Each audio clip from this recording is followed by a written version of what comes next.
আলহামদুলিল্লাহ রাব্বিল আলামিন ওয়াসসালাতু ওয়াসসালামু আলা নাবিয়িনা মুহাম্মদ ওয়া আলিহি ওয়া আসহাবিহি আজমাইন, আম্মা বাদ। সম্মানিত ভাই বন্ধুগণ, আজকের আলোচনার বিষয়বস্তু হলো ফজরের সালাতের শ্রেষ্ঠত্বের 10টি কারণ।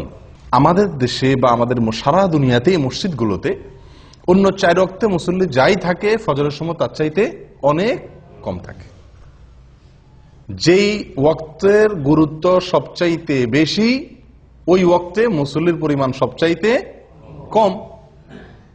অথচ অন্য 4 ওয়াক্তে মুসল্লি এলাকায় নাও থাকতে পারে।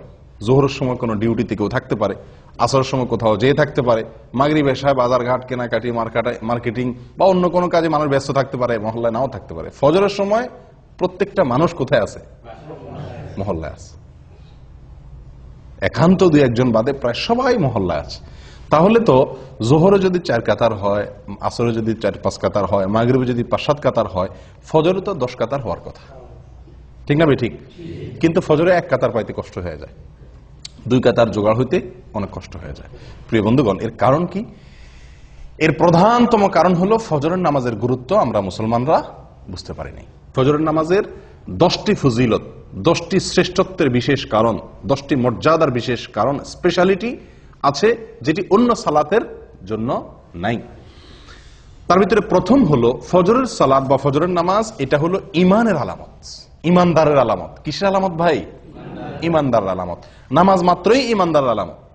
যে ব্যক্তি ইমানদার সে মসজিদে আসবে, যাবে, তাকে তার ইমান আছে কথা সাক্ষ্য দেওয়ার নির্দেশ আমাদেরকে করা হয়েছে। যদি সে মসজিদে আসা যাওয়া করে, নামাজি হয়। নামাজি না, মসজিদে আসা যাওয়া করে না, তাহলে তার ইমানের সাক্ষ্য আমরা দিতে পারি না। কিন্তু ফজরের নামাজে হাজির হওয়া এটা ইমানদারিত্বের বিশেষ সাক্ষ্য, বিশেষ প্রমাণ। ইমানদার যে খাঁটি, নির্ভেজাল, পিওর, এটার প্রমাণ হলো ফজরের নামাজে কি হওয়া? উপস্থিত হওয়া। যদি কেউ ফজরের নামাজে উপস্থিত হতে না পারে, ফজরের নামাজ পড়তে তার কষ্ট হয়ে যায়, একদিন আসলে 10 দিন মিস হয়ে যায়, ফজরের নামাজে সে আসতেই পারে না, এরকম যদি হয়, তাহলে বুঝতে হবে তার ঈমান নিয়ে নতুন করে চিন্তা করা দরকার আছে। তার ঈমানের ভিতরে যথেষ্ট ঘাপলা আছে।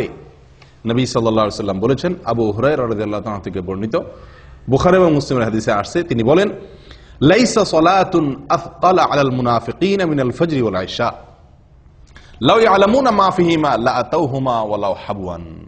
ফজর এবং এশার নামাজ, এই 2 ওয়াক্ত নামাজ মুনাফিকদের উপরে পড়া সবচেয়ে কষ্টের। অন্য কোন নামাজ পড়তে মুনাফিকদের এত কি হয় না? কষ্ট হয় না। মুনাফিক কারা ভাই? মুসলমানের বেশভূষা ধারণ করছে, সমাজে টিকতে হয় তাই মুসলমানের সাথে সব কাজ তাল মিলায়া করে, কিন্তু তলে তলে তার ভিতরে কি নাই? ভিতরে ঈমান নাই। একে বলা হয় মুনাফিক। এই মুনাফিকের ব্যাপারে নবী সাল্লাল্লাহু আলাইহি ওয়াসাল্লাম বলছেন যে লাইসা সালাতুন আথকালা আলাল মুনাফিকিনা মিনাল ফজর ওয়াল ইশা। ফজর এবং এশা, অন্য বর্ণনায় আসছে ফজর এবং আসর, কিন্তু সর্বাবস্থায় ফজরের কথা আগে বলা আছে। এই ফজরের নামাজ, এটা মুনাফিকের জন্য এই নামাজে উপস্থিত হওয়া কষ্টসাধ্য। যার এই নামাজে উপস্থিত হওয়া সুযোগ হয় না, তৌফিক হয় না, কষ্ট হয়, বুঝতে হবে সেই ব্যক্তির ঈমান নিয়ে যথেষ্ট করে প্রশ্ন তোলার সুযোগ আছে। আমি কি বুঝাতে পারছি প্রিয় ভাইয়েরা? তাহলে ফজরের নামাজে উপস্থিত হওয়া এটা কিসের আলামত? ঈমানদারের আলামত। ফজরের নামাজে উপস্থিত না হইতে পারা কিসের আলামত? মুনাফিকের আলামত। মুনাফিকের জন্য এটা কঠিন হয়ে যায় উপস্থিত হইতে পারাটা। তাহলে অন্য সালাত, জোহরের ব্যাপারে এটা বলা হয় নাই যে জোহরের নামাজে মুনাফিকরা আসতে কষ্ট হয়। জোহরের নামাজে 1 নম্বর, 2 নম্বর, 3 নম্বর, 4 নম্বর সব কিসিমের, 3rd class, 2nd class, 1st class সব কিসিমের মানুষ কি জোহরে আসতে পারে, মাগরিবে আসতে পারে। বুঝে আসছে কথা? কিন্তু ফজরের নামাজ এটা এমন একটা নামাজ যে এই নামাজে যে মুনাফিক 2 নম্বরই করে আসে, মানুষ দেখাইতে আসে, সে এই ভোর রাত্রে আরামের ঘুম ফালায় আসাটা খুব বেশি সহজ না। যদি কেউ আসতে পারে, বোঝা যাবে সেই লোকটা হলো খাঁটি ইমানদার, তার ভিতরে ঈমান আছে। প্রিয় ভাইরা, তাহলে এই কোষ্টি পাথরে আজকে যাচাই করলে বহু লোক ইমানদারিত্বের পরীক্ষায় উত্তীর্ণ হওয়া কঠিন হয়ে যাবে। ইমানদারিত্বের প্রমাণ দেওয়া অনেকের জন্যই কি কষ্টকর হয়ে যায়। প্রিয় ভাইরা, তাহলে ফজরের নামাজের প্রথম ফজিলতের বিষয় হলো এটি ইমানদারের আলামত। কার আলামত? ইমানদার আলামত। ফজরের নামাজে উপস্থিত হইতে পারা মুনাফিকি থেকে মুক্তির একটি অন্যতম উপায়। আপনি মুনাফিকি থেকে নিজে মুক্ত, এটা প্রমাণ করার অন্যতম উপায় হলো ফজরের নামাজে কি হওয়া, উপস্থিত হতে পারা। নাম্বার 2, ফজরের নামাজ যদি কেউ আদায় করে তো ওই দিনের জন্য সে আল্লাহ সুবহানাহু ওয়া তাআলার জিম্মায় চলে যায়। কোথায় চলে যায়? আল্লাহ সুবহানাহু ওয়া তাআলার সুরক্ষা সে লাভ করে ওই দিনের জন্য। ওই দিনের জন্য ইন্স্যুরেন্স হয়ে যায় আল্লাহ সুবহানাহু ওয়া তাআলার কাছে। নবী সাল্লাল্লাহু আলাইহি ওয়াসাল্লাম বলেছেন, জুনদুব ইবনে আব্দুল্লাহ ইবনে সুফিয়ান আল বাজালি রাদিয়াল্লাহু তাআলা আনহু থেকে বর্ণিত, এটি সহিহ মুসলিমে আসছে। নবী সাল্লাল্লাহু আলাইহি ওয়াসাল্লাম বলেন, মান সাল্লাস সুবহা ফাহুয়া ফি যিম্মাতিল্লাহ। যে ব্যক্তি ফজরের নামাজ পড়বে সে কার জিম্মায়? আল্লাহ সুবহানাহু ওয়া তাআলার জিম্মায় চলে যাবে। দুনিয়ার কোন লোক, দুনিয়ার কোন নেতা, দুনিয়ার কোন পুলিশ অফিসার, এসপি, ওসি যদি আপনারে বলে যে আপনি আমি দায়িত্বে আছি, কোনো কিছু আমাকে বলবেন, আপনার কোনো কিছু হবে না। এলাকার নেতা, এমপি সাহেব যদি বলে দেয়, আমাদের মনটা কত মনে কত সাহস হয় না? ও ভাই, আল্লাহ সুবহানাহু ওয়া তাআলা বলে দিচ্ছেন যে আল্লাহ ওই ব্যক্তির জিম্মা নেন। বড় কোনো বিপদ আপদ মুসিবত, কোনো সমস্যার সম্মুখীন সে হবে না। আল্লাহ সুবহানাহু ওয়া তাআলা স্বয়ং তার জিম্মাদারি নিয়ে নেন। কোন ব্যক্তির? যে ব্যক্তি ফজরের নামাজ জামাতের সাথে। ফজরের নামাজ আপনি পড়লেন, তার মানে ওই দিনের জন্য আপনি গ্যারান্টি পেয়ে গেলেন যে আপনার জিম্মাদারি কে রাখছেন? আল্লাহ সুবহানাহু ওয়া তাআলা রাখছেন। আপনি দিনের বেলা চলেন ফিরেন কাজ করেন, আপনি নির্ভয়ে চলতে পারেন যে আপনার জিম্মাদারি আল্লাহ সুবহানাহু ওয়া তাআলা নিয়েছেন। এটা ফজরের নামাজের জন্য আছে, অন্য কোনো নামাজের জন্য এরকম কোনো কথা বলা হয় নাই। নাম্বার 3, ফজরের নামাজে হাজির হলে আপনার পক্ষে আল্লাহর ফেরেশতাগণ আল্লাহর কাছে গিয়ে সাক্ষ্য দিবে। আপনি যে ভালো মানুষ এ কথার সাক্ষ্য দিবে কে? ফেরেশতারা। আল্লাহ সুবহানাহু ওয়া তাআলা তো জানেন আপনি ফজরের নামাজ পড়ছেন, কিন্তু তারপরেও আল্লাহর ফেরেশতাগণ গিয়ে আপনার পক্ষে ওকালতি করবে, আপনার পক্ষে গিয়ে সাক্ষ্য দিবে যে আল্লাহ আপনার বান্দাকে আমরা নামাজে দেখে আসছি।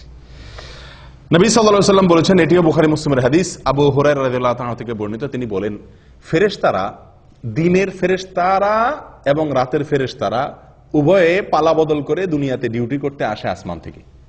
একদল ফেরেশতা আসে দুনিয়াতে, সারা পৃথিবীতে তারা বিচরণ করে। তারা আসমান থেকে নামে কখন? ফজরের সময়। তারা দিনের বেলা ডিউটি করতে আসে। আরেকদল ফেরেশতা সারা রাত ডিউটি করেছিল, তারা ফজরের সময় উপরে উঠে যায়। আবার তারা আসরের সময় আসে, দিনের বেলা যারা ছিল তারা দিনের শিফটে ডিউটি করার পরে তারা আসরের সময় আবার আসমানে উঠে যায়। এই যে ফেরেশতাদের পালা বদল হয়, 2 ওয়াক্ত সালাত, ফজর এবং আসর, এই 2 ওয়াক্ত সালাত হলো ফেরেশতাদের ডিউটি বদলের সময়। আর এই সময়ে যদি আপনি ফজরের নামাজে হাজির হন, তো এই ফেরেশতারা যখন আল্লাহর কাছে চলে যায়, তখন আল্লাহ তাআলা জিজ্ঞেস করেন তাদেরকে যে আমার বান্দাদেরকে কি অবস্থায় রেখে আসছো? বুঝা আসছে কথা? অমুককে অমুককে অমুককে অমুককে এদেরকে কি অবস্থা রেখে আসছো? তো যারা নামাজরত ছিল আল্লাহ তাআলা তো জানেন কে কি অবস্থা আছেন। তারপর আল্লাহ তাআলা তাদের কাছ থেকে শুনে ওই নামাজি বান্দার জন্য একজন সাক্ষী আল্লাহ তাআলা সাব্যস্ত করেন, তার পক্ষে একজন সাক্ষী আল্লাহ তাআলা খাড়া করে দেন, ফেরেশতারা যেন সাক্ষী হয়ে যেতে পারে। তখন ফেরেশতারা বলে, আল্লাহ, আমরা যখন গিয়েছিলাম তখনও তারা সালাত আদায় করছিল, হ্যাঁ, আবার তারাকনাহুম ওয়া হুম ইউসাল্লুন ওয়া আতাইনাহুম ওয়া হুম ইউসাল্লুন। আমরা যখন সকালে ডিউটি করে আসছিলাম তখনও তারা নামাজ পড়তেছিল, আবার যখন বিকেলে গেলাম তখনও তারা আসরের নামাজ পড়তেছিল। ও ভাই, সেজন্য ফজরের নামাজ এবং আসরের নামাজ, তো এই ফজরের নামাজের বিষয়ে নবী সাল্লাল্লাহু আলাইহি সাল্লামের এই হাদিস থেকে বোঝা গেল যে যদি কেউ ফজরের নামাজে হাজির হয়, নামাজ পড়ে, তাহলে আল্লাহর ফেরেশতারা তার পক্ষে আল্লাহর কাছে কি দেয়? ভালো মানুষ হিসাবে, নামাজি হিসাবে সাক্ষী দেয়, সাক্ষ্য দেয়। কয়টা ফজিলত গেল? 3। 1 নম্বর হলো ইমানদারিত্বের পরিচয়, ফজরের নামাজে হাজির হওয়া। মুনাফিকি খাতা থেকে নাম কাটার একটা অন্যতম সুযোগ হলো কি করা? ফজরের নামাজে হাজির হওয়া। নাম্বার 2, ফজরের নামাজ পড়লে ওই দিনের জন্য আল্লাহ জিম্মায় চলে যায়। কোথায় চলে যায়? আল্লাহর জিম্মায় চলে যায়, আল্লাহ সুবহানাহু ওয়া তাআলার দায়িত্বে চলে যায়। নাম্বার 3, ফেরেশতারা ওই ব্যক্তির জন্য কি করে? ভালো মানুষ হিসাবে তার জন্য সাক্ষ্য দেয়। ওই ব্যক্তি যে ভালো মানুষ, সে সাক্ষ্য কে দেয়? ফেরেশতারা আল্লাহ সুবহানাহু ওয়া তাআলার কাছে দেয়। নাম্বার 4, ফজরের নামাজ যদি কেউ জামাতের সাথে আদায় করে, যদি কেউ ফজরের নামাজ পড়ে তাহলে আল্লাহ সুবহানাহু ওয়া তাআলা তাকে সারা রাত জেগে নফল ইবাদত করার সওয়াব দেয়।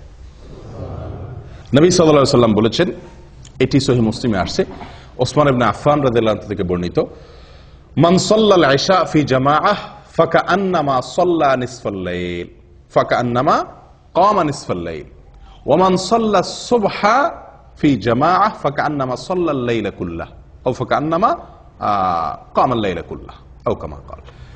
ভাই, যদি কেউ এশারের সালাত জামাতের সাথে আদায় করে তো ওই ব্যক্তি অর্ধেক রাত দাঁড়িয়ে দাঁড়িয়ে নফল ইবাদত করলে, তাহাজ্জুদের নামাজ পড়লে যে সওয়াব পাইতো সেই সওয়াব আল্লাহ সুবহানাহু ওয়া তাআলা তাকে দিবেন। যদি এশার নামাজ কোথায় পড়ে? জামাতের সাথে মসজিদে হাজির হয়ে আদায় করে। আর যদি কেউ ফজরের নামাজ জামাতের সাথে আদায় করে তো আল্লাহ সুবহানাহু ওয়া তাআলা তাকে সারা রাত দাঁড়িয়ে তাহাজ্জুদের নামাজ পড়ার, নফল নামাজ পড়ার, রাত জেগে সারা রাত জেগে নফল নামাজ পড়ার সওয়াব আল্লাহ তাআলা তাকে দান করবেন। আপনি শুধু এশার নামাজটা জামাতের সাথে পড়ে ঘুমায় যান, এরপরে উঠে ফজরের নামাজটা জামাতের সাথে পড়েন, বাস সারাটা রাত ঘুমাইলেন, অথচ আপনার আমল নামার ডিউটি লেখা হলো আপনি নফল আমল করছেন, নফল নামাজ পড়ছেন। বিনা ডিউটিতে বেতন পাওয়ার একটা সুযোগ। কোন নামাজ? ফজরের নামাজ। কয় নম্বর গেল? 4। নাম্বার 5, ভাই কিয়ামতের দিন ভয়াবহ অন্ধকার হবে, ভয়াবহ অন্ধকার হবে, যার যার পার্সোনাল আলো দিয়ে চলতে হবে। বিভিন্ন পরিবেশ, বিভিন্ন পরিস্থিতি কিয়ামতের ময়দানে তৈরি হবে। যারা যারা ফজরের নামাজ জামাতের সাথে পড়বে, ফজরের নামাজ পড়বে, মসজিদে এসে ফজরের নামাজ আদায় করবে, তাদের ব্যাপারে 5 নম্বর ফজিলতের বিষয় হলো কিয়ামতের দিন আল্লাহ সুবহানাহু ওয়া তাআলা তাদের জন্য ফকফকা উজ্জ্বল লাইটের ব্যবস্থা করবেন। কথা বুঝে আসছে ভাই? ঝাপসা আলো না, উজ্জ্বল আলোর ব্যবস্থা থাকবে। কাদের জন্য? ফজরের নামাজে যারা জামাতে উপস্থিত হয় তাদের জন্য। নবী সাল্লাল্লাহু আলাইহি ওয়াসাল্লাম বলেছেন, আবু দাউদ এবং তিরমিজি বর্ণিত হয়েছে হাদিসটি, বাশশিরিল মাশাঈনা ফি যলামি ইলাল মাসাজিদি বিন-নূরি তাম ইয়াউমাল কিয়ামাহ। যারা পায়ে হেঁটে হেঁটে ভোরে ভোরে সূর্য ওঠার আগে অন্ধকারের মধ্যে, আলো আঁধারের মধ্যে যারা পায়ে হেঁটে হেঁটে মসজিদে আসে কষ্ট করে, সুসংবাদ দিয়ে দাও ওই সমস্ত আল্লাহর বান্দাদেরকে। কিসের সুসংবাদ দাও? বিন-নূরি তাম ইয়াউমাল কিয়ামাহ, কিয়ামতের দিন পরিপূর্ণ আলোর আলো আল্লাহ সুবহানাহু ওয়া তাআলা তার জন্য দান করবেন। ওই ব্যক্তির জন্য আলোর ব্যবস্থা করবেন, পার্সোনাল আলো। সবাই অন্ধকারে নিমজ্জিত থাকলেও তাকে আল্লাহ সুবহানাহু ওয়া তাআলা তার জন্য পার্সোনাল আলোর ব্যবস্থা করে রাখবেন, স্পেশাল আলোর ব্যবস্থা থাকবে। এবং সে আলো ঝাপসা আলো না। আপনি হাঁটবেন ফজরের সময় আলো আঁধারের আলো দিয়া, কিন্তু কিয়ামতের দিন আল্লাহ তাআলা যে আলো দিবেন তার বিনিময়ে এই যে কষ্ট করে অন্ধকারে হাঁটলেন, সে আলো হবে কি? অনেক ফকফকা, অনেক পরিষ্কার ঝকঝকে পরিপূর্ণ আলো, যেটাকে বলা হয়। যদি কি করা হয় ভাই? ফজরের নামাজ জামাতের সাথে আদায় করা হয়, অন্ধকারে কষ্ট করে আলো আধারিতে আপনি হেঁটে মসজিদ পর্যন্ত আসেন। নাম্বার 6, ফজরের নামাজ যদি কেউ আদায় করে তো তার বিনিময়ে আল্লাহ সুবহানাহু ওয়া তাআলা তাকে জান্নাতের সবচেয়ে বড় পুরস্কার দান করবেন। জান্নাতের সবচেয়ে বড় পুরস্কার কি ভাই? না, সেটা তো আছেই। জান্নাতের ভিতরে মানুষ যত পুরস্কার, যত নেয়ামত আল্লাহ তাআলা দিবেন, হুর আইন দিবেন, আল্লাহ সুবহানাহু ওয়া তাআলা তাদের জন্য যে কোনো ফল দিবেন, যা চাইবে তারা তা পাবে। কত নেয়ামত থাকবে না? দুধের নহর প্রবাহিত হবে, মদের নহর প্রবাহিত থাকবে, দুনিয়ার নাপাক গান্দা মদ না, পবিত্র মদ। যাই হোক, অনেক নেয়ামতের আল্লাহ তাআলা ব্যবস্থা করবেন জান্নাতীদের জন্য। আল্লাহ সুবহানাহু ওয়া তাআলার যে নেয়ামতে জান্নাতীরা সবচেয়ে বেশি খুশি হবে, যে নেয়ামতের জন্য জান্নাতীরা সবচেয়ে বেশি লালায়িত থাকবে, কোনটা সেটা? আল্লাহ দিদার, আল্লাহর সাক্ষাৎ, আল্লাহর সাক্ষাৎ। জান্নাতীদের সবচেয়ে বড় চাহিদা থাকবে যেন তারা কি করতে পারে? আল্লাহ সুবহানাহু ওয়া তাআলাকে একটু সরাসরি দেখতে পারে।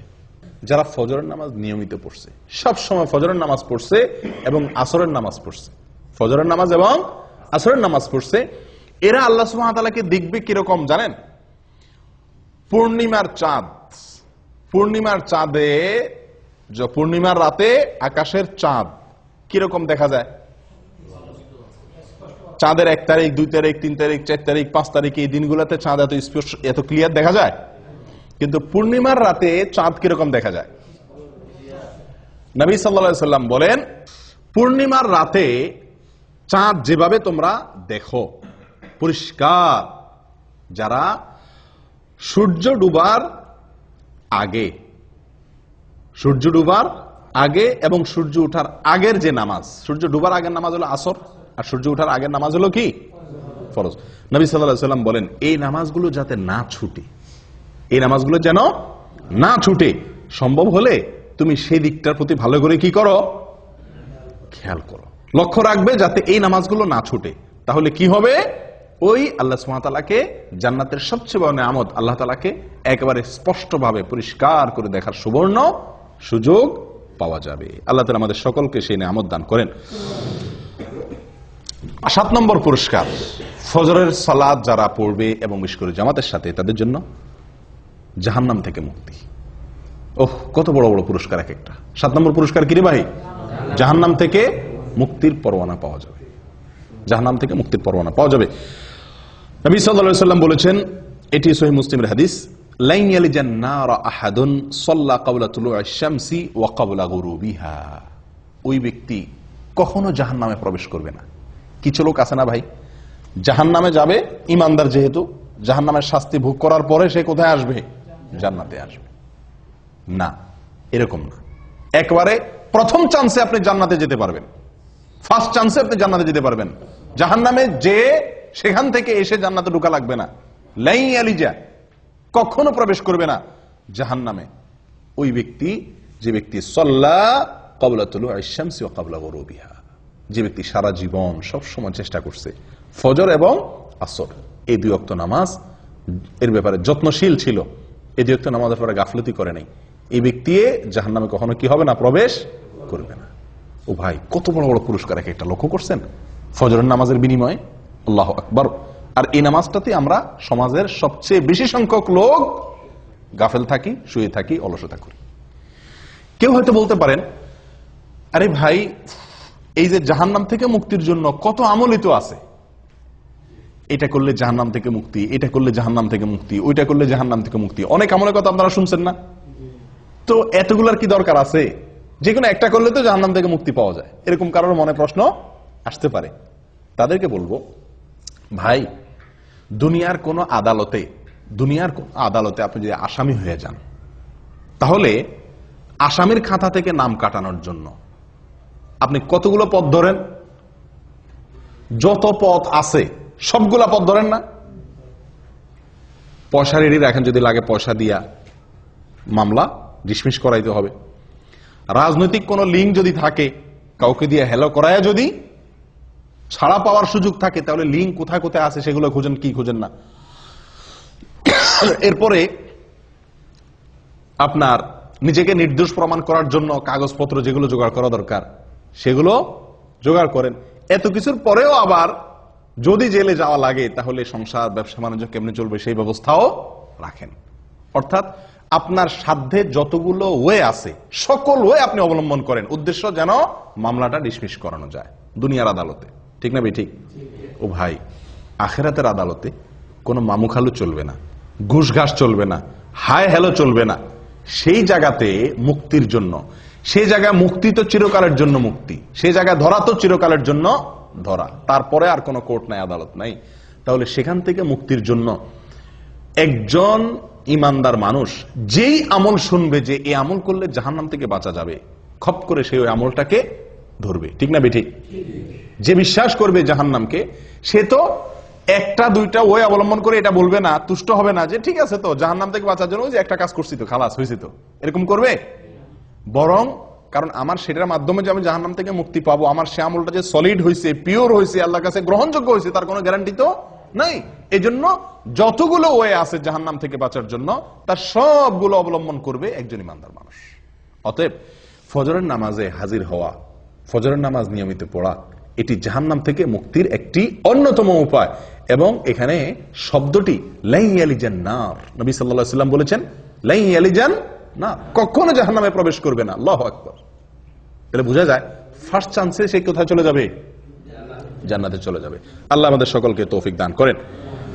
ভাই, 8 নম্বর ফজিলত ফজরের নামাজের, ফজরের নামাজ সবচেয়ে ফজিলতপূর্ণ সালাত হওয়ার 8 নম্বর ফজিলত হলো নবী সাল্লাল্লাহু আলাইহি ওয়াসাল্লামের বরকতের দোয়া পাওয়া যাবে। কার দোয়া পাওয়া যাবে?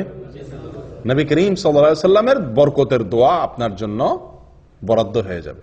ভাই, আপনাকে যদি মক্কার হারামের ইমাম সাহেব শেখ সুদাইস, শেখ সুরাইম, শেখ জুহানি, শেখ আলী আল হুজাইফি, ওনাদের মতো কেউ যদি আপনাকে খপ করে হাত ধরে কোন এক জায়গায় দেখা হইলো, বললো যে বাবা তোমার জন্য আমি আল্লাহর কাছে দোয়া করতেছি, আল্লাহ তুমি এর জীবনে বরকত দিয়ে দাও, আমাদের খুশির কোনো শেষ থাকবো? হ্যাঁ, হারামের ইমাম সাহেব আমার জন্য 2 হাত তুলে দোয়া করছে, সুবহানাল্লাহ, হারামে দাঁড়ায় দোয়া করছে, আমাদের মনটা কত খুশি হয়ে যাবে না? ও ভাই, কোথায় হারামের ইমাম? কোথায় হারামের ইমাম? স্বয়ং রাসূলুল্লাহ সাল্লাল্লাহু আলাইহি সাল্লামের দোয়া আপনার জন্য অটোমেটিক বরাদ্দ হয়ে যাবে, আপনি পেয়ে যাবেন। কি করলে? ফজরের নামাজ আদায় করলে। নবী সাল্লাল্লাহু আলাইহি সাল্লাম দোয়া করছেন, আল্লাহুম্মা বারিক লি উম্মতি ফি বুকুরিহা, আল্লাহুম্মা বারিক লি উম্মতি ফি বুকুরিহা, হে আল্লাহ আমার উম্মতের জন্য সকালের সময় আপনি বরকত দান করবেন। আল্লাহুম্মা বারিক লি উম্মতি ফি বুকুরিহা, হে আল্লাহ সকালের যে সময়, ভোরবেলা, এই সময়টাতে আমার উম্মতের জন্য আপনি বরকতের ফয়সালা, বরকতের বরাদ্দ করিয়েন। দোয়া করছেন কে? নবী সাল্লাল্লাহু আলাইহি সাল্লাম। এই দোয়া সুনানে আবু দাউদে এবং মুসনাদ আহমদে বর্ণিত হয়েছে। ও ভাই, তাহলে ফজরের নামাজে যদি কেউ ঘুমে থাকে, সে কি নবী সাল্লাল্লাহু আলাইহি সাল্লামের বরকতের ভাগী হবে? কেউ যদি ফজরের নামাজ জামাতের সাথে না পড়ে, সে কি বরকতের ভাগীদার হবে? যে ব্যক্তি আল্লাহর হুকুম পালন করবে, ফজরের জামাতে হাজির হবে, সে ব্যক্তি নবী সাল্লাল্লাহু আলাইহি সাল্লামের বরকতের দোয়া পাবে, তার ভাগীদার সে হবে। কারণ সকালের এই সময়টাতে বরকতের দোয়া করছেন কে? নবী সাল্লাল্লাহু আলাইহি সাল্লাম। অতএব এই সময় যদি আমি ইবাদত করি, তো আমার ইবাদতের মধ্যেও কি হবে? নিঃসন্দেহে বরকত হবে। এটা বরকত নেওয়ার সময়, বরকত নাজিলের সময়। এই সময় ঘুমায় থাকলে সে বরকত থেকে কি হবে? বঞ্চিত হবে। 8 নম্বর ফজিলত গেল। 9 নম্বর হলো ভাই, দুনিয়া এবং দুনিয়ার মধ্যে যা কিছু আছে, দেখেন এক একটা পুরস্কার দেখেন, সুবহানাল্লাহ, ফজরের নামাজের বিনিময়ে। দুনিয়া এবং দুনিয়াতে যা কিছু আছে, সারা পৃথিবী এবং পৃথিবীতে যত কিছু আছে, এই সব কিছু থেকে উত্তম ফজরের 2 রাকাত নামাজ। ফজরের 2 রাকাত সালাত দুনিয়া এবং দুনিয়ার ভিতরে যা কিছু আছে সবকিছু থেকে উত্তম। সহিহ মুসলিমের হাদিসে আসছে, নবী সাল্লাল্লাহু আলাইহি সাল্লাম বলেছেন, রাকাতাল ফজর খায়রুম মিনাদ দুনিয়া ওয়া মা ফিহা। আল্লাহু আকবার। রাকাতাল ফজর খায়রুম মিনাদ দুনিয়া ওয়া মা ফিহা। ফজরের 2 রাকাত নামাজ দুনিয়া এবং দুনিয়ার ভিতরে যা কিছু আছে সব কিছুর মালিক হওয়ার চাইতে, সকল কল্যাণের চাইতে বেশি কল্যাণের, বেশি মর্যাদার, বেশি শ্রেষ্ঠ ফজরের 2 রাকাত নামাজে, ফরজ নামাজে হাজির হওয়া বা ফজর নামাজ পড়া। কথা বুঝতে পারছি ভাই? চিন্তা করেন, সারা পৃথিবীকে এক পাল্লা রাখলেন, আর কেউ 2 রাকাত ফজর নামাজ পড়লো, তো এই যে একটা আমল করলো, এই আমলটির মর্যাদা, এর শ্রেষ্ঠত্ব ওই সারা দুনিয়ার মালিক হওয়ার চাইতে বেশি আল্লাহ সুবহানাহু ওয়া তাআলার কাছে। কয় নম্বর গেল ভাই? 9 নম্বর। 10 নম্বরটা হলো দুনিয়াবি। শেষের 3টাই দুনিয়াবি বলা যেতে পারে, দুনিয়াবি লাভ। প্রথম যে 3টা বলছিলাম সেগুলো হলো আখিরাতের লাভ, প্রথমগুলা। শেষের 3টা নবী সাল্লাল্লাহু আলাইহি সাল্লামের বরকতের দোয়া সকালবেলা সময়টার জন্য। তারপরে যায় দুনিয়া এবং দুনিয়ার মধ্যে যা কিছু আছে সবচাইতে উত্তম হওয়া। 3 নম্বর হলো মানসিক প্রফুল্লতা অর্জন হবে। ফজরের নামাজ যদি কেউ পড়ে, তাহলে কি হবে ভাই? মানসিক প্রফুল্লতা অর্জন হবে, মনটা ফুরফুরা হয়ে যাবে, মনটা ভিতরে এক ধরনের স্ফূর্তি অনুভব হবে, ঝরঝরা লাগবে, নিজেকে কি লাগবে? ঝরঝরা লাগবে, নির্ভার লাগবে, ফুরফুরা লাগবে, যদি আপনি কি করেন? ফজরের নামাজ আদায় করেন। এবং এই পুরস্কারটি একেবারে বাস্তবিক, অর্থাৎ এই পুরস্কারটি আমরা নিজেরা সরাসরি ফিল করতে পারি, অনুভব করতে পারি, এরকম পুরস্কার। এটার জন্য অপেক্ষা করতে হবে না যে আপনি মারা যাবেন তারপরে পাবেন, না, এটা নগদ পুরস্কার। ফজরের নামাজের নগদ পুরস্কার হলো শেষের পুরস্কারটা। সেটা কোনটা? ফজর নামাজ আদায় করলে মনটা কি হয়ে যাবে? হালকা হয়ে যাবে, নির্ভার হয়ে যাবে, পাতলা হয়ে যাবে, ফুরফুরে হয়ে যাবে, ঝরঝরা হয়ে যাবে, প্রফুল্ল হয়ে যাবে। কিভাবে? তার বিবরণ নবী সাল্লাল্লাহু আলাইহি ওয়াসাল্লাম আমাদেরকে শুনাইছেন সহিহ বুখারী এবং মুসলিমের হাদিসে। তিনি বলেন, মানুষ যখন ঘুমায় ভাই রাতে, তো শয়তান তার কপালে 3টা গিরা দেয়। শয়তান তার কপালে কয়টা গিরা দেয়? 3টা গিরা দেয়। গিরা দেওয়া মানে কি? গিরা দেওয়া মানে হলো, আমি বলি যে মানে মাথা টিপে আর কি, মাথা টিপে। মাথা টিপার মতো কাজ করে আর কি তার এই গিরাগুলা। উদ্দেশ্য, এই গিরা দেওয়ার উদ্দেশ্য হলো সে যাতে শোয়া থেকে কি করতে না পারে, উঠতে না পারে, সেই জন্য তার কপালে এই গিরা দিয়ে রাখে। এই গিরা দিলে হয়তো মানে কিভাবে সে গিরা দেয়, গিরা তো আর দেখা যায় না, হয়তো বা মানুষের যাতে ঘুম আরামের সাথে আসে বা অলসতা আসে, এই জাতীয় কোনো অদৃশ্য গিরা দেয় কে? শয়তানে, চিরশত্রুয়ে, চিরশত্রুয়ে, চিরদুষ্টুয়ে আমাদের মাথা কপালে 3টা গিরা দেয় ঘুমাইলে।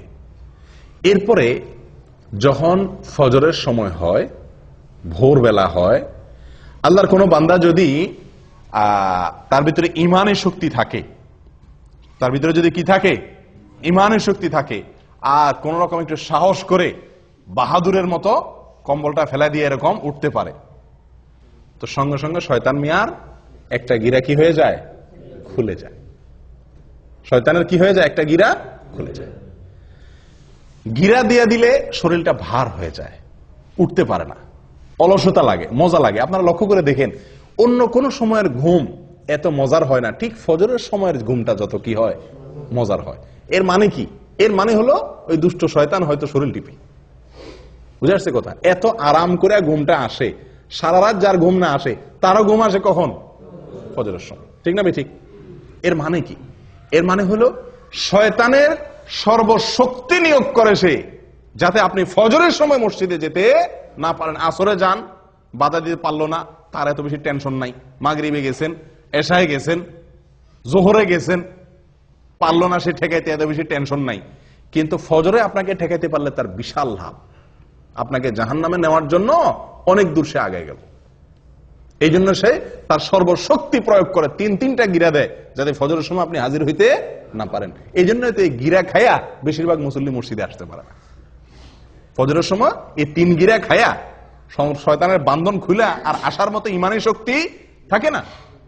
ও ভাই, যদি আল্লাহর কোনো বান্দা যদি ফজরের সময় সাহস করে, হিম্মত করে, যখনই শয়তান তার মনে ওয়াসওয়াসা দেয়, হাদিসে আসছে শয়তান কানে কানে বলে, আমাদের মনের মধ্যে বলে, কি বলে? লাইলুন তওয়িল ফারকুদ, আর রাত এখনো কি অনেক লম্বা, আরো ঘুমা, আরেকটু ঘুমা। আপনি লক্ষ্য করে দেখছেন, ফজরের আজান হয়ে গেছে, তখনও কম্বলটা টাইনে আমরা গায়ে দেই, ঠিক না? 20 মিনিট পরে জামাত দাঁড়াবে, উযু করতে 10-15 মিনিট চলে যাবে, উঠে যাই না, তখনও কম্বলটা আমরা টেনে গায়ে দেই। কারণ কি? ওই যে শয়তান আমাদের মাথায়, মনের ভিতরে ওয়াসওয়াসা ঢুকাই দিছে যে কি, লাইলুন তাওয়িল ফারকুদ, রাত অনেক, এখনো অনেক সময়, তুই আরেকটু ঘুমা। সারা রাত ঘুমাইলেন, 4 ঘন্টা, 5 ঘন্টা, 6 ঘন্টা ঘুমাইলেন, কিন্তু এই 5 মিনিট না ঘুমাইলে আপনি মরে যাবেন না, কিন্তু মনে হয় যে 5 মিনিট না ঘুমাইলে মনে মরে যাবেন, এরকম লাগে না ওই সময় উঠতে? কারণ শয়তান তার সর্বশক্তি প্রয়োগ করে গিরা তো দেয়, এরপর আপনার কানে কানে ফিসির ফিসির করে বলে। আসলেই আপনি লক্ষ্য করে দেখেন, মনে হয় যে কেউ একটা বলে মনে মনে যে অনেক সময় আছে এখন, ঠিক না ঠিক? ও ভাই, তো আল্লাহর কোনো বান্দা যদি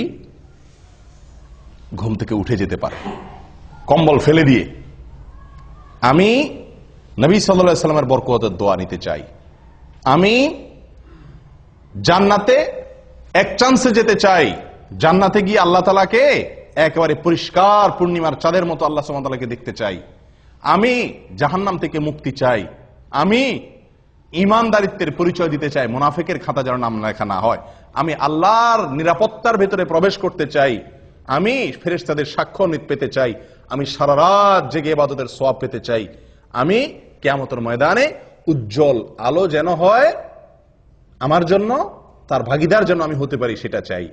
এই কথাগুলো মাথায় রেখে যদি আপনি কম্বলটারে কি করতে পারেন, ফেলে দিতে পারেন, এবং এই হাদিসটা মাথা রাখতে পারেন, নবী সাল্লাল্লাহু আলাইহি ওয়াসাল্লাম বলেছেন, ফজরের সময় শয়তান যে গিরা দেয় এবং আপনারে মজার ঘুম পাড়ানোর চেষ্টা করে, এটা যদি আপনি মাথায় রেখে ঝেড়ে ফেলে উঠে যেতে পারেন, সঙ্গে সঙ্গে একটা গিরা শয়তানের খুলে যায়।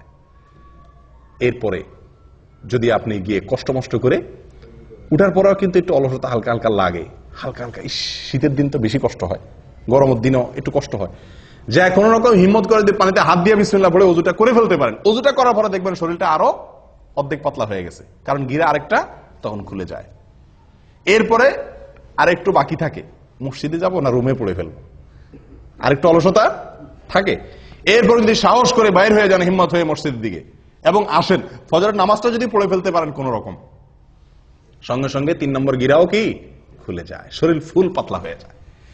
এই যে নবী সাল্লাল্লাহু আলাইহি সাল্লামের হাদিসটি, 3টা গিরা খুলে শরীর পাতলা হয়ে যাওয়া, নির্ভর হয়ে যাওয়া, এটা আমরা বাস্তবে সব সময় অনুভব করার সুযোগ আছে, আছে না নাই?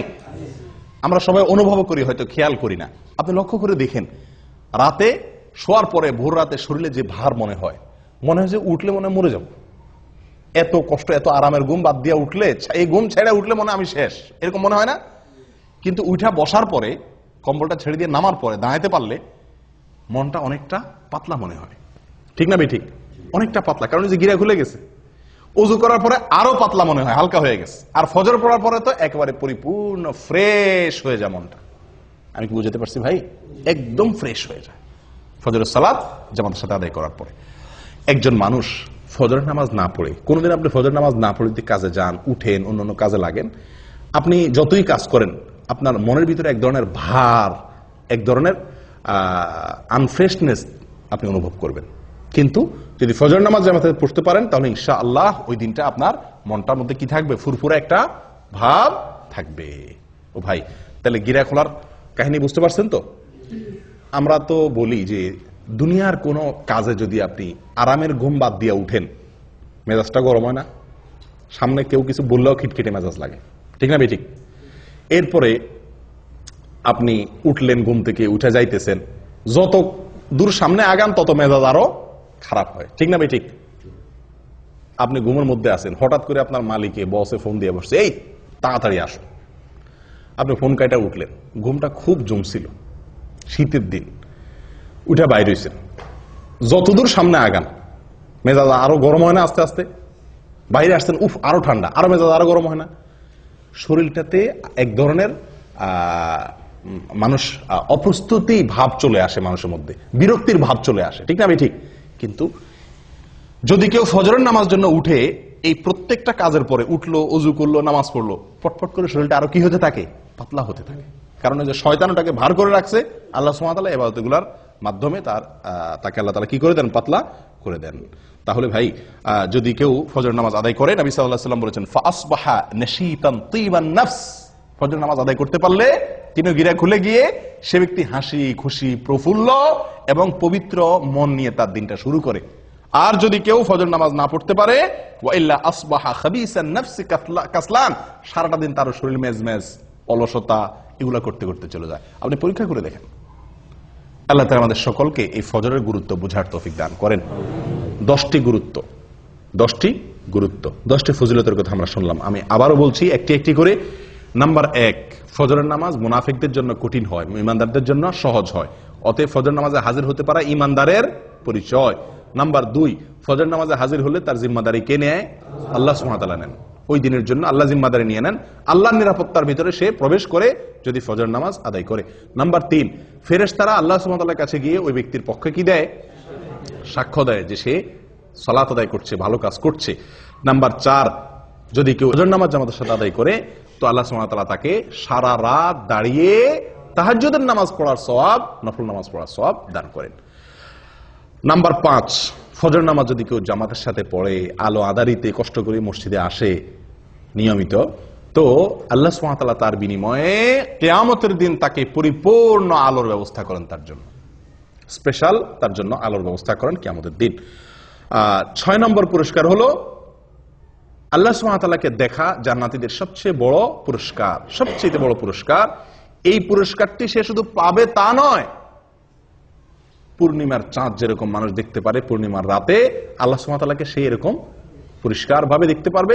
এবং সে না, সব জান্নাতীরা কেউই ভিড় করবে না আল্লাহকে দেখার জন্য। দেখার জন্য একটা জিনিস দেখতে গেলে, অনেক লোক দেখতে গেলে ভিড় করে অনেক সময় দেখা লাগে না, আল্লাহ সুবহানাহু ওয়া তাআলাকে সেরকম ভিড় করে দেখতে হবে না। এক কথা, আল্লাহ সুবহানাহু ওয়া তাআলার সাথে সাক্ষাৎ নসিব হবে, দিদার নসিব হবে। কি করলে? ফজর নামাজ জামাতের সাথে আদায় করলে, নিয়মিত আদায় করলে। 7 নম্বর আমল ভাই, 7 নম্বর আমল হলো জাহান্নাম থেকে মুক্তির পরোয়ানা পাওয়া যাবে। কোত্থেকে? জাহান্নাম থেকে মুক্তি। ওই ব্যক্তি জাহান্নামে প্রবেশ করবে না যে ব্যক্তি আসর এবং ফজরের নামাজের যত্ন করবে, নবী সাল্লাল্লাহু আলাইহি ওয়াসাল্লাম তাকে পরামর্শ দিয়েছেন আমাদেরকে, তোমরা যদি সম্ভব হয় চেষ্টা করো যেন আসর এবং ফজরের নামাজ কখনো না ছুটে তোমাদের। বুঝে আসছে কথা? তাহলে কি হবে? নবী সাল্লাল্লাহু আলাইহি ওয়াসাল্লাম বলেছেন জাহান্নামে প্রবেশ সে ব্যক্তি করবে না। 8 নম্বর আমল হলো সকালের সময়ের জন্য নবী সাল্লাল্লাহু আলাইহি ওয়াসাল্লাম কি করছেন? দোয়া করেছেন। কিসের দোয়া করছেন? বরকতের দোয়া করেছেন। তো এই ফজরের সময়টা, এই সময়টার জন্য নবী সাল্লাল্লাহু আলাইহি ওয়াসাল্লাম বরকতের দোয়া করছেন। কেউ যদি ফজরের নামাজ পড়ে উঠে আল্লাহর ইবাদত করে তাহলে সে নবী সাল্লাল্লাহু আলাইহি ওয়াসাল্লামের কেমন যেন সে কি হলো? বরকতের ভাগীদার হয়ে গেল। এই টাইমে যে কাজ করবে ওই কাজে তার বরকত হবে। 9 নম্বর হলো ভাই, ফজরের নামাজের 2 রাকাত ফরজ নামাজ আদায় করা দুনিয়া এবং দুনিয়ার মধ্যবর্তী সব কিছুর মালিক হওয়ার চাইতে বেস্ট এবং শ্রেষ্ঠ সম্পদশালী সে ব্যক্তি হয়ে গেল। 10 নম্বর হলো ফজর নামাজ যদি জামাতের সাথে আদায় করেন তাহলে মনটা প্রফুল্ল হয়ে যাবে, হাসি খুশি হয়ে যাবেন, নির্ভার হয়ে যাবে, পাতলা হয়ে যাবে এবং এভাবে আপনার সারাটা দিন কাটবে। কয়টা ফজিলত গেল? 10টা। 11 নম্বর একটা সম্পূরক ফজিলতের কথা বলি, সেটাও দুনিয়াবি ফজিলত। সেটা হলো স্বাস্থ্যের দিক থেকে একজন মানুষ যদি ফজর নামাজে উঠে অনেক রোগ বালাই থেকে আল্লাহ তাআলা তাকে হেফাজত করেন। যে ব্যক্তি সকালে ঘুমায় থাকে ওই ব্যক্তির চাইতে যে ব্যক্তি সকালে উঠে ওই ব্যক্তির জন্য স্বাস্থ্যগত দিক থেকে সে ব্যক্তি অনেক বেশি ভালো থাকে। দেখুন আমাদের ইয়েতে উর্দুতে একটা প্রবাদ বা হিন্দিতে একটা প্রবাদ আছে, সুবাহ কি হাওয়া হাজার বিমারিও কি দাওয়া। সকালবেলার হাওয়া এটা হাজার হাজার রোগের ঔষধ। একজন মানুষ যদি ফজরের নামাজের সময় উঠে ফজরের নামাজের সময় মসজিদে আসে পায়ে হেঁটে, তাহলে সকালে হাওয়া তার গায়ে লাগবে কি লাগবে না? যে ঘুমা রয়েছে 7টা-8টা বাজে উঠছে তার তো এই নসিব হয় নাই। তাহলে স্বাস্থ্যের জন্য এটা কি অত্যন্ত ভালো, সকালে ফজর নামাজ জন্য উঠতে পারা। ও ভাই, আমাদের বিশেষ করে প্রবাসে এবং দেশেও বহু লোককে দেখা যায় ফজরের নামাজ পড়ে। কখন পড়ে? সূর্য ওঠার পরে, মানে তার মন মতো। সোজা কথা, সকাল 7টা অথবা 8টা বাজে ফজরের নামাজ পড়ে। আবার হাদিসও দেয় অনেকে। হাদিস কি? নবী সাল্লাল্লাহু আলাইহি ওয়াসাল্লাম বলেছেন, মান নামা আন সালাতিন আও নাসিয়াহা ফালইউসাল্লিহা ইযা যাকারাহা ফাইন্না যালিকা ওয়াক্তুহা। নবী সাল্লাল্লাহু আলাইহি ওয়াসাল্লাম বলেছেন, যদি কেউ ঘুমায় যায়, ঘুমের কারণে উঠতে না পারে, অথবা ভুলে যায়, তাহলে তার যখন স্মরণ হবে বা ঘুম ভাঙবে তখনই তার নামাজ পড়বে, তার গুনাহ হবে না, ওইটাই তার জন্য নামাজ। বাহ! এই হাদিস দেখা 12 মাস বহু লোক আছে ওই ফজরের নামাজের সময় উনি ঘুমায় থাকেন। উনি 8টা বাজে, 7টা বাজে, 9টা বাজে উঠা মাশাআল্লাহ করে নামাজ পড়েন, এবং এটা 12 মাস বা বেশিরভাগ সময়। এরকম বহু লোক আছে না? আমি বহু লোক দেখছি। জিজ্ঞাসা করছি তো উনি এই হাদিস শুনে দিয়েছেন। নবী সাল্লাল্লাহু আলাইহি ওয়াসাল্লাম বলছেন ঘুমায় গেলে মাফ, ঘুম থেকে উঠে পড়বেন। বাহ! ঘুমায় গেলে কার জন্য মাফ? যে ব্যক্তি ঘুম থেকে উঠতে পারে নাই, কদাচিৎ হঠাৎ একদিন ঘটে গেছে, অ্যালার্ম দিয়ে রাখছে, সবারে বলে রাখছে, আজানও শুনে নাই, সবগুলো মিস হয়ে গেছে, ঘুম এত ভার হয়ে গেছে, অ্যাক্সিডেন্টলি একদিন হয়ে গেছে, তার জন্য এটা। নবী সাল্লাল্লাহু আলাইহি ওয়াসাল্লামের নিজেরও একদিন ফজর নামাজ ছুটে গেছে। ঘুম থেকে উঠছেন সূর্য ওঠার পরে, ওনার সাথে সব সাহাবীরা মিলে সফরে ছিলেন, শরীর ক্লান্ত ছিল, ঘুম আসছে, একজনকে উনি পাহারাদার রাখছেন। অ্যালার্ম ঘড়িতে তখন ছিল না, একজনকে পাহারাদার রাখছেন, বলছেন তুমি ডাইকে দিবা। এই বেচারারও কি এসে গেছে? ঘুম এসে গেছে। আসলে এবার সবাই ঘুম, ফজর নামাজের ওয়াক্ত শেষ, সূর্য উঠে গেছে, যখন রোদ লাগা শুরু হয়েছে এবার সবাই আস্তে আস্তে ঘুম ভাঙছে। নবী সাল্লাল্লাহু আলাইহি ওয়াসাল্লামকে আল্লাহ সুবহানাহু ওয়া তাআলা এই এক ওয়াক্ত জীবনে ফজর নামাজ দেরি করায়া পড়াইছেন আমাদের শেখার জন্য। আমাদের কিসের জন্য?